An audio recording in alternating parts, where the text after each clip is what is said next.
Estou tomando algo nun bar de Lugo. Estamos un día de tempo primaveral. Estaba mirando, faime gracia, para unha máquina de jackpot. Y dije, el jackpot es lo que antes los viejos llamaban sacarla especial. Esto es un café con hielo, que es lo que más me gusta tomar en verano.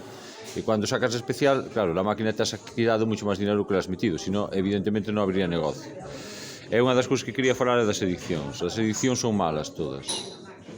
Había un líder político que decía que a única edición boa era o amor, o resto son malas. Todos temos algunha.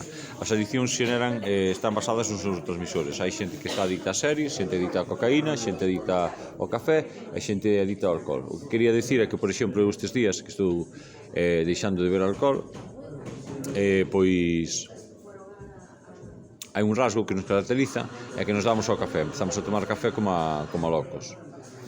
Entón, nada, era por falar de algo. Ando pola zona de Lugo e nos próximos días pois vou a poñer zonas lindas da cidade. Da cidade luguesa como a muralla, ten máis sitios bonitos como o Casco Vello e despois tamén do Extrarradio. E incluso poñerei e falarei do que é as comarcas de Lugo, comarcas como a Terra Cha, que é a comarca central de Lugo, ou como a zona que vai máis cara á montaña. Seguirei por Galicia.